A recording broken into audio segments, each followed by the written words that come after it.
he's got very little chance of surviving this. There is so many sharks hunting him from every direction. He's desperately trying to get towards despawn. It's a quick flick. 𝓤𝓑 takes it.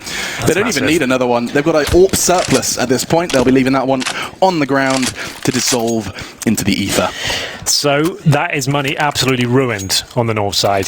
This is where it could all fall apart. Simon Gaming could be the first team here at the major to go 2-0 in this stage of the tournament. I don't think that was...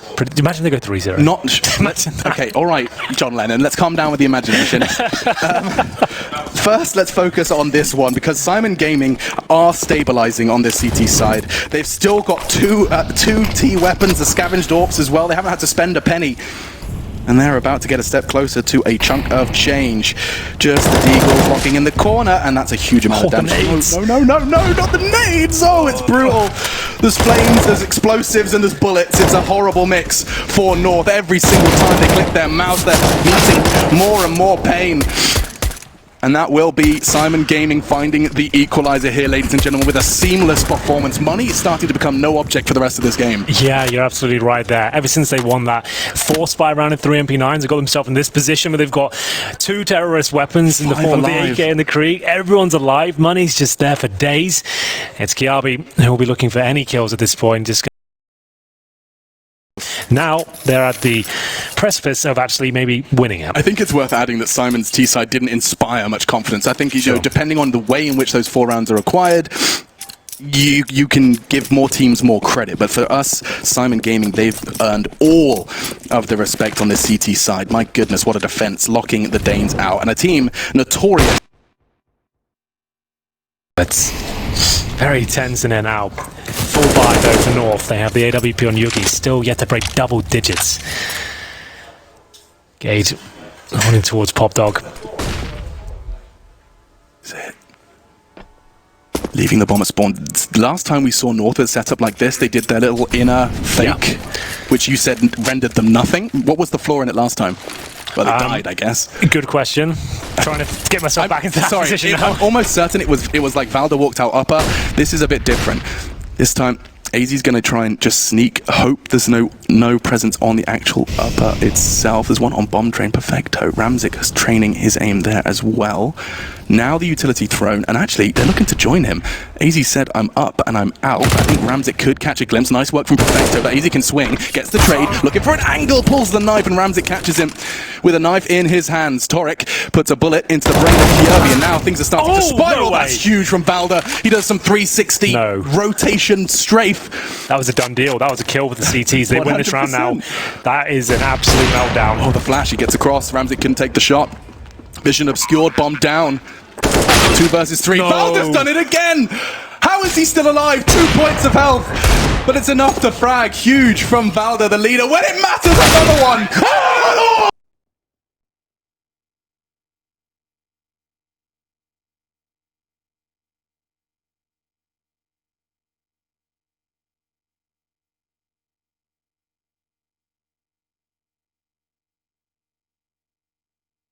We need to see him. Let's see it again. Shot at. Should be dead. Should be dead. Should be. But look at this. No need for the scope. Damn. Puts that one in his back pocket and just shoots from the hip. Give him an inch, he'll take a mile. That's 𝓤𝓑. That's why everyone's been talking about him. 3 more. It's insane. Jeez Louise. Oh, that could be it now. And it all comes down to that 1 kill towards 𝓵𝓬𝓸. Who was it, Nealon? I think so, yeah. He's been such a hero for Simon Gaming. Doesn't matter at this point. That gives it all up there. Oh, yikes. Oh, I hate that word just came out of my mouth on broadcast. Sorry, guys. It's a dank meme I occasionally say. It's all ironic, I promise. I'm not actually weird. No. Well, overtime now is the best Simon can hope for. All of a sudden, the pressure is on their side of the server. Here we go. What do you do? What's the call after that from 𝓤𝓑? We need 1 round to just forget about this game and get that 2-0. Could be the outside faker that smokes it down, and they're heading towards inside, so we'll see if that's going to be the case. They're throwing 1 Molotov towards Ivy as well, but that's going to be 𝓤𝓂 throwing it and falling back towards inner. So I think that's what they're trying to suggest. It might be players towards Olaf, etc. And there's presence towards Ivy, but everyone's falling back towards inside. Rotation into inner from 𝓤𝓑. He'll be the 3rd. down their hero, but 𝓤𝓸, he was the hero of Dust 2, has to be on train now. 3 versus 3 through the smoke. It's chaotic, and already Northbound 2. It's all onto one man. It's chaos. He's locked out but pushing. Has to hit the no-scope and does. 1 versus 2 now. Bomb's not down. He can slow this down, and so can I. Gabe spots him and shuts him down. 16-14, and North, they stabilize. They will not go down to Simon Gaming. They will not fall the way Vitality did, but my goodness, Simon Gaming, you have to start giving them some props. They make another tier 1 team sweat here at the major. That's all well and good, but at the major, it's not a usual tournament, right? You need to perform. This is your chance to show what you can do. They had that game. It was in the palm of their hands, Alex. All they had to do is grasp it, but somehow, someway, 𝓲𝓸 with 20 HP goes on to get 3 kills. It's the catalyst of their victory. That was not a pretty second half from North whatsoever. They had a very comfortable first half showing it felt like a foregone conclusion they were going to win this one, but it came right down to the 30th round and an insane clutch from 𝓲𝓸 to save the day. He was having a very quiet game by his standards up until that point as well. I mean,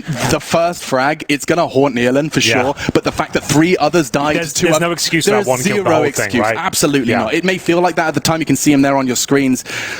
It's a heartbreaking loss, and I'm sure that's gonna come back to haunt Simon Gaming. But North, the fact that their leader can win a round like that to keep your team alive in the winners bracket. I mean, 2-0 now. That's a huge sigh of relief for the Danes. My goodness, you're 1 win away from the Legend stage. Yeah, absolutely. That was a roller coaster. 𝓤𝓸 wipes the sweat from his brow. He's very happy with that one, I'm sure. But it is, I have to say, yeah, sure, North win the game, but it's not instilling me with confidence. They're going to go real deep in this tournament and show us what they're made of. That was like real, like, edge of your seat. And let's not forget that first half where we are seeing some silly rounds, you know, being lost by North with these pushes, like 𝓲𝓸's pushing T-Spawn. We're seeing, you know, that kind of gameplay. You should never get that comfortable. Into a 16-14. It's the major. I don't know. Great game to cast, though. Simon Gaming, we'll keep our eyes on them as they head to the 1-1 section. But for now, let's jump over and hear that interview.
Crossfire.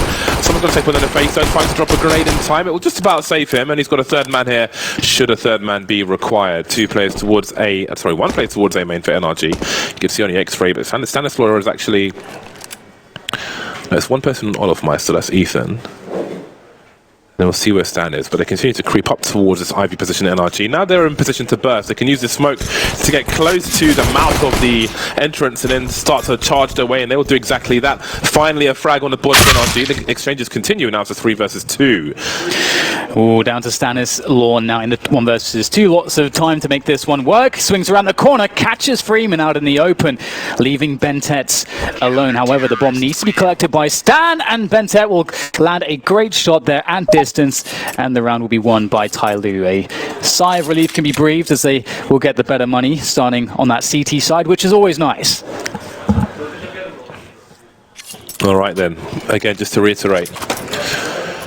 So for Tyloo, Nuke and 𝓤𝓸, they haven't played more than 3 maps or 3 or more maps in the last 3 months. And of the other maps, Train is 50% their worst statistic. And for NRG, 𝓤𝓸 1 map, and on the rest of them, Train is their best 79%. So And they're starting on the T side NRG, so at least there's that for Tyloo. If it was the CT side start, then who knows how lopsided this might be. There we go, Tyloo. Gonna see a lot of players again towards the Ivy position. And trying to smoke them off, actually. He'll get a kill out of it. But that's giving NRG some position. I suppose he's looking to conserve his life rather than take position. And now we've got one of the T's by 𝓤𝓂 making their way towards CT spawn.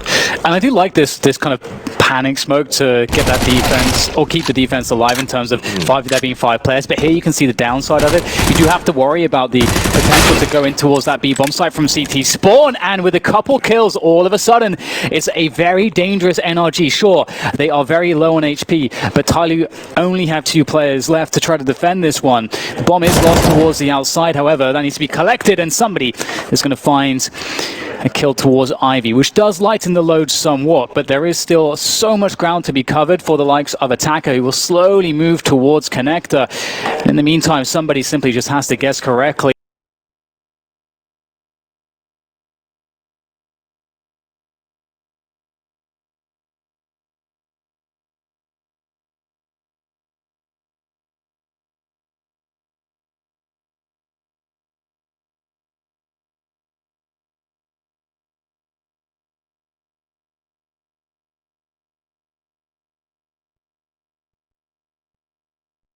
But where does he choose to go? He's here with Cirque. Attacker just waiting. Spot Cirque, that's a big frag for him. Ethan's only got 10 HP. Spots his head, surely 10 seconds to go now. Ethan has no idea, and they will just about be saved. And maybe there's a rifle upgrade as well. An expensive one, but a successful one nonetheless. And what do NRG choose to do now? They are very aware that Tyloo only survived with 1 player, so do you think there's an option for a force buy down? There's always an option for a force buy, James. I think especially on that T side, and given how skilled the players of NRG are, there's certainly a good, I mean, it depends if they have something prepared for this situation. Again, given that the team is kind of new understand, we're going to see that maybe they are going to be lacking in terms of the playbook in certain areas, but that doesn't, there's no bad choice here. Force buy or no force buy, there's no bad choice. And they go with the safe option to conserve their money, and ultimately they will likely have the same effect as, if they force bought here and really made the economy difficult for Tyloo.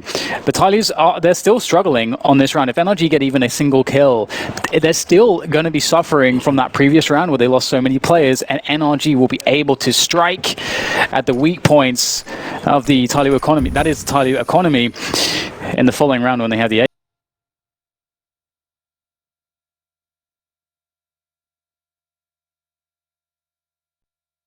impactful for the likes of NRG, so we'll see if they can get it. Yeah, you can see that boost from 𝓤𝓸. When NRG are better equipped, maybe they can bait Tyloo into standing on top of that train near Connector if they throw the smoke to Connector, which is from the top above the B-bomb site. Ooh, somebody's down to 22 HP. I don't know if he must have got his head shot through the corner of the mouth there, which NRG will be aware of, so he may get targeted. 35 seconds now. NRG must die in this situation, or at least plant the bomb. Otherwise, they get no loss bonus, and they definitely want to have that. So at some point, they'll want to run to the Doom, but the longer round here will force more utility to be used than otherwise, and as you can see, somebody has been taken out. Now, Stan had a chance of getting a nice kill bonus with the shotgun, but it was swiftly taken away. Yeah, and you made a great point. A part of the reason they play that round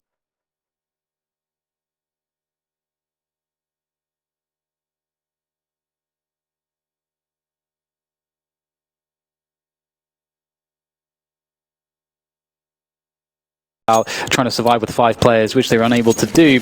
And you can see some of the downsides of their weakened economy here. We've got the UMP, the Scout, the FAMA still in play. AWP for Cirque though, Krieg for Breeze, they're looking fantastic, RNRG. But this round really, they have to convert it in some respect. If they lose it, at least a bomb plant, at least a lot of damage to keep the momentum up, or to keep, sorry, I should say, keep the pressure up on Tyloo and keep them away from the AWP, which is so incredibly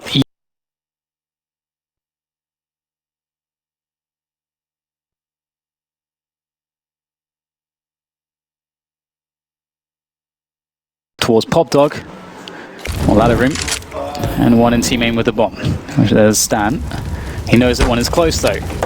This is a really good spot for somebody. He can really slow down the timing for NRG as we see Stannis the bomb towards that position.